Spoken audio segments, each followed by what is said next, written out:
What a SmackDown show tonight. Of course, tonight it was something different, and we're ready for the best highlights for you because we want to tell you what was the best part of what happened in SmackDown tonight. Why don't we start with the So first the one? first one was the United States Championship. LA Knight defending it against Andrade, who had a win last the following previous week from that, defeating Carmelo Hayes. Yep. So now he has a title shot against LA Knight. Tremendous match. Everybody went up, flying up all over the place. Yeah, it was So pretty at the end, Andrade almost had the win, but LA Knight got the victory, still the United States champion. Andrade went to the back, got into confrontation with Carmelo Hayes. A rematch next week on SmackDown. Match number 6 between these two. Probably a storyline between these two going on. Well, we have to see what's going to end up with these two. But still United States champion is the megastar, LA Knight.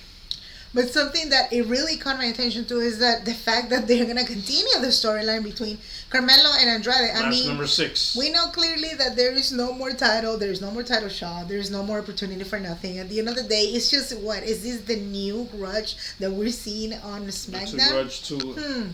It's getting a little bit interesting actually. I don't know to what point, but the following best highlight. The that best we thing found, was Cody Rhodes, Roman Reigns inside the stadium in Atlanta, Georgia. that was so interesting. The to stadium watch. that supposedly Roman Reigns played when he was a football player. Yep. Cody Rhodes' hometown where he was born. These two, remember, they're going to team up against the Bloodline, Solo Sikoa and Jacob Fatu at Bad Blood in a tag team match. Face to face in the stadium, these two said, Cody repeated him and said, "If you have my back, I have your back. Give me your word." Roman Reigns kept his word and said, "I'll give you my word. I'll have your back. You have mine." But at the end of the day, when everything is over, I want my title shot back. Exactly. And something So- that it really caught my attention, and I was going to say it, is that the fact that they had a conversation in the actual, well, it was the stadium, we know, but it was just the fact that they never had an actual, not confrontation in such a long time, you know?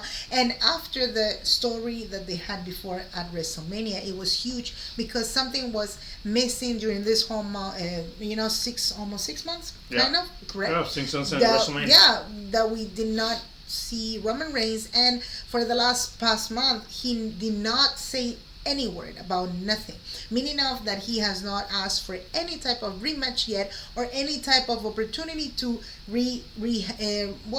not to recover but to regain his title again. His And rematch that he never got. His rematch, exactly. So this is a huge opportunity after cleaning all the mess that there's going on right now with the bloodline. He actually is going for the title. Now we want to know until what point, because I saw it when they were talking.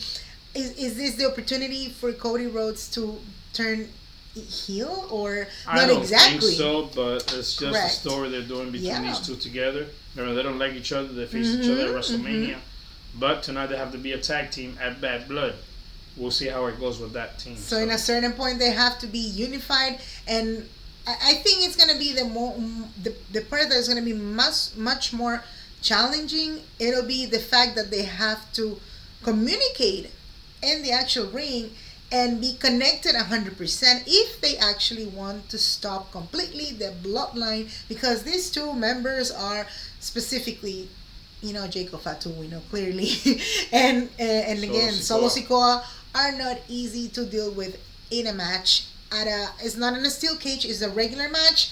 And what are the chances, before I forget, what are the chances that somebody or more people can come and interrupt? That's what I'm saying. It might be surprises at Bad Blood, so I think, and my prediction is that there will be, surprises coming out for Bad Blood. So probably new faces that we don't know, faces that we already know, exactly, returning. So we just have to see what's going to be on at Bad Blood and see what's going to go on. That is so true. And the following our next match was a tag team match, women's match, Bayley and Naomi against the women's champion Nia Jax and Tiffany Stratton. Remember, the stipulation was if Bayley or Naomi lose, one of them, whoever gets pinned, had to leave SmackDown.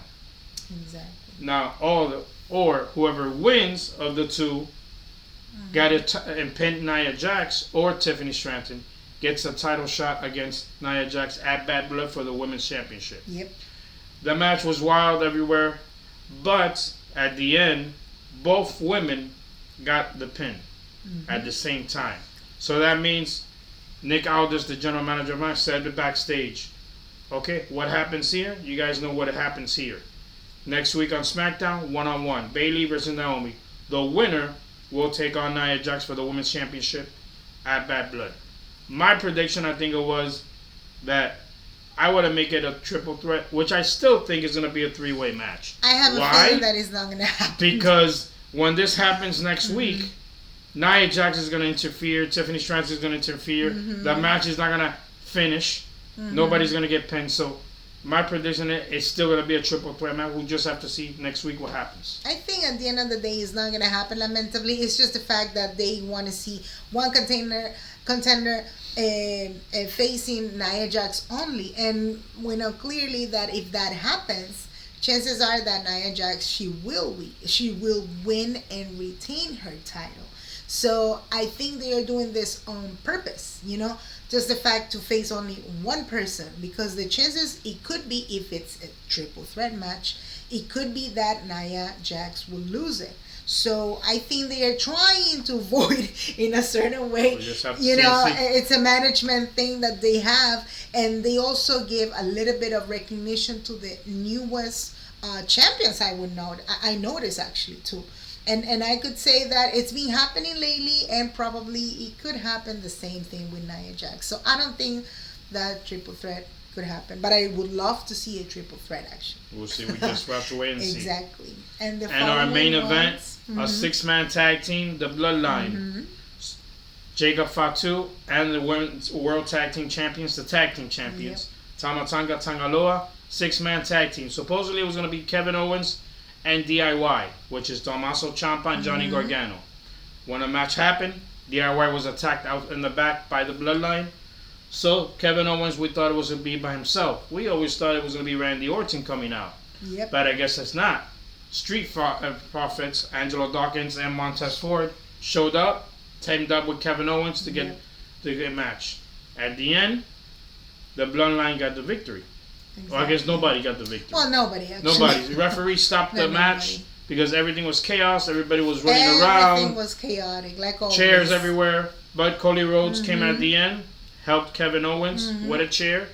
We always thought that Kevin Owens was going to hit Cody Rhodes with a chair. Yeah, it's just Kevin Owens is the second time that is kind of impressing the his audience. Mind is somewhere if he's else. about We to don't do know what he's something going to or do. not with the chair in that moment. I think everybody was looking at, this is his moment. But apparently they don't want him. They do not want to allow him to turn on him. We still don't know what's wrong with Kevin Owens' head, where he's at, if he's happy with him, if he's going to do this, if he's going to do that. The way he looked at it in the video, it was actually, he looked super disappointed for what happened. So that Cody Rhodes finally is teaming up with Roman Reigns, which nobody thought again and nobody was expecting. And it's just, you know, between the fans, I guess they don't even, most of them, I don't think they agree with it. But I think it's a matter of, like you said, again, this has to end up already. It has to get it done. You know, they need to get rid of the Bloodline. We're not even sure until what point, because the pay-per-view can happen, but it doesn't mean that, you know, this is not going to continue. Yeah. And who knows? Maybe we don't even see the results that we want to, and we're going to see the end of it until next year at WrestleMania. Which is something too much, too much extremely. But we want to know your thoughts in the comment section. You can let us know if you agree with us, if you love these highlights you think are the best ones, and of course, do not forget to like this video and subscribe. And again, thanks for watching, Carla and Alex. See you in the next one.